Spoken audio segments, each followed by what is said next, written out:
So look, the United States conducted this operation with a very clear goal in mind. I haven't got a chance to see a lot of reporting. I don't understand what the confusion is. Let me explain it to you, and I'll do it once again as clearly as possible. Perhaps you'll report it that way. The United States is conducting an operation to eliminate the threat of Iran's short-range ballistic missiles and the threat posed by their Navy, particularly to naval assets. That is what it is focused on doing right now, and it's doing quite successfully. I'll leave it to the Pentagon and the Department of War to discuss the tactics behind that and the progress that's being made. That is the clear objective of this mission. The second question that's been asked is, why now? Well, there's two reasons why now.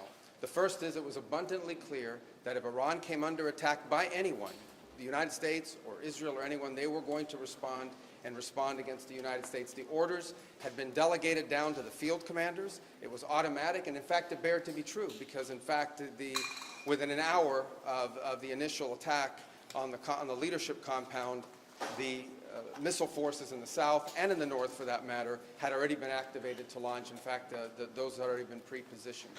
The third is the assessment that was made that if we stood and waited for that attack to come first before we hit them, we would suffer much higher casualties. And so the president made the very wise decision.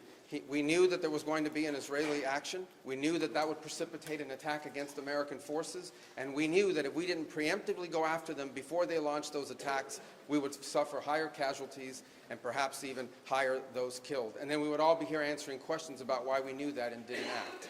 Going back to the purpose. The purpose of this is to destroy that missile capability. Why does Iran want that ballistic missile capability? What they are trying to do, and have been trying to do for a very long time, is build a conventional weapons capability as a shield where they can hide behind. Meaning, there would come a point where they have so many conventional missiles, so many drones, and it can inflict so much damage that no one can do anything about their nuclear program. That is what they were trying to do, is put themselves in a place of immunity where the damage they could inflict on the region would be so high that no one can do anything about their nuclear program or their nuclear ambitions. They are producing, by some estimates, over 100 of these missiles a month. Compare that to the 6 or 7 interceptors that can be built a month. They can build 100 of these a month, not to mention the thousands of one-way attack drones that they also have. They've been doing this for a very long time, and by the way, they've been doing it under sanction. You see the attacks they're conducting right now?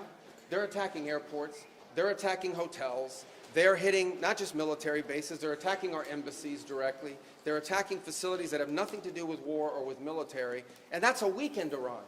That's in Iran despite years of sanction. Imagine a year from now, or a year and a half from now, the capabilities they would have to inflict damage on us. It's an unacceptable risk, especially in the hands of a regime that's run by radical clerics.